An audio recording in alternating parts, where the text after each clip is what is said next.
In the heart of West Africa, where the red soil meets the golden horizon, a powerful story is unfolding, one that has captivated the attention of leaders, analysts, and ordinary people across the globe. Burkina Faso, a nation long underestimated on the world stage, has found its voice in the form of Captain Ibrahim Traoré, a young military leader who is rewriting the script of African sovereignty. In a world dominated by superpowers and political giants, it is often assumed that smaller nations must bow to the weight of global influence. Yet Traoré has chosen another path, one of defiance, dignity, and determination. The spark of this story ignited when reports emerged of a bold exchange between Burkina Faso and former United States President Donald Trump. At the heart of the matter was not merely trade or diplomacy, but something deeper. Resources that have shaped the history of nations, gold and oil. According to accounts, Trump sought to leverage Burkina Faso's natural wealth, particularly its reserves of gold and untapped oil, to secure deals that would favor American interests. For decades, Africa has witnessed similar demands, often cloaked in the language of cooperation, but resulting in the extraction of resources at the expense of its people. But this time, the response was different. Ibrahim Traoré, standing tall as the face of a new generation of African leadership, refused to yield. He made it clear that the era of exploitation was over, that the wealth of Burkina Faso would serve the Burkinabe people first, not foreign powers. His words, sharp yet measured, carried the weight of centuries of struggle. They echoed not only in Ouagadougou, the capital, but across the entire continent, where millions of Africans have long dreamed of a day when their leaders would break free from the chains of neocolonialism. The defiance stunned many. For some in the West, it was unthinkable that a small, landlocked country could stand up to one of the most recognizable figures in global politics.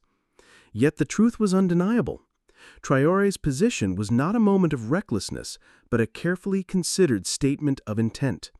Burkina Faso would no longer be a pawn on the global chessboard, but a player with its own strategy, its own dignity, and its own destiny. In cafes, markets, and homes across the African continent, the story spread like wildfire. For the young, it became a tale of empowerment, proof that Africa could rise. For the old, it revived memories of leaders like Thomas Sankara, who once walked the same streets of Ouagadougou with a vision of self-reliance and independence. The parallels were striking. Just as Sankara defied the powers of his time, Traoré now carries the torch of resistance, sparking hope that Africa may yet achieve the unity and freedom its people have long sought. But this is not merely about pride or symbolism. The stakes are profoundly material. Gold, the metal that has built empires and funded wars, runs deep in the soil of Burkina Faso. Oil, the lifeblood of modern economies, lies waiting to be harnessed. For too long, these treasures have slipped through Africa's fingers, enriching others while leaving its people in poverty. Traoré's stance is an attempt to reverse that pattern, to ensure that Burkina Faso's resources become the foundation of its future, rather than the spoils of its exploitation. Of course, resistance comes with risks. To defy the established order is to invite pressure, sanctions, and perhaps even destabilization. Already, whispers of discontent ripple through diplomatic circles. Some warn of isolation, others of economic fallout. Yet within Burkina Faso, the mood is resolute. The people rally behind their leader, believing that the short-term costs are worth the long-term prize of sovereignty. They march in the streets waving flags, chanting slogans of unity, declaring to the world that they will no longer be silenced. The reaction beyond Africa has been mixed. Some observers in Europe and the United States dismiss Traoré as naive, a young soldier playing at politics without understanding the consequences. Others, however, recognize the depth of his courage, acknowledging that he has tapped into a broader current of change sweeping across the global south. Nations weary of exploitation are finding their voice, and Burkina Faso has become a symbol of that awakening. The Trump angle only magnified the drama. Known for his uncompromising style and his reputation for deal-making, Trump has often prided himself on his ability to bend others to his will. Yet here, in the dusty plains of West Africa, his demands found no purchase. The irony was not lost on commentators, who noted that a leader once described as the ultimate deal-maker was met with the unyielding will of a nation determined to chart its own path. As the weeks passed, the story refused to fade. Analysts dissected every detail, debating the implications for global markets and geopolitics. Could Burkina Faso's defiance inspire other African nations to follow suit? Would this mark a new era in which Africa no longer played the role of resource provider but became an equal partner in global affairs? In Ghana, Nigeria, and South Africa, the debate intensified. Young people on social media hailed Traoré as a hero, circulating memes and slogans that celebrated his resistance. Scholars wrote essays linking his actions to a broader movement of decolonization. Politicians weighed the risks of aligning with his vision. At the same time, the story resonated far beyond Africa.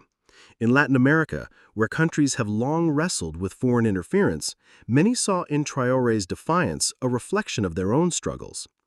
In Asia, leaders wary of Western dominance noted the potential of new alliances. Even within Europe, voices emerged questioning the fairness of a system that still demanded Africa's wealth without offering it justice.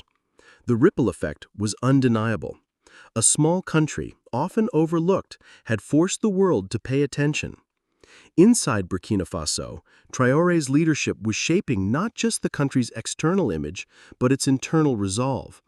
Policies were announced to strengthen local industries, invest in agriculture, and reduce dependence on foreign aid. Schools taught students about Sankara's vision and the importance of self-reliance. Farmers were encouraged to see themselves not merely as workers, but as guardians of the nation's future. The gold and oil that had once been points of contention now became symbols of national pride. Though challenges remained immense, the direction was clear. This was a fight for dignity, not just for Burkina Faso, but for Africa as a whole. As night falls in Ouagadougou, the streets buzz with conversations about the future. Elders recall the sacrifices of the past, while the youth dream of a tomorrow unshackled from exploitation. Radio stations broadcast impassioned debates, musicians release songs praising sovereignty, and poets compose verses about a leader who dared to say no. The air is thick with uncertainty, but also with hope. For in standing up to a former American president, Ibrahim Traoré has done more than defend his nation's resources. He has reignited the dream of an Africa that belongs to Africans. And so the story continues, written in the determination of its people and the vision of its leader. Burkina Faso, once dismissed as a forgotten corner of the continent, now stands as a beacon of defiance. Its voice carries across borders, reminding the world that no nation, however small, is without power when it chooses to stand tall. Whether history will record this moment as the beginning of a true African Renaissance remains to be seen. But one thing is certain, the world is watching, and the winds of change are blowing from the heart of West Africa.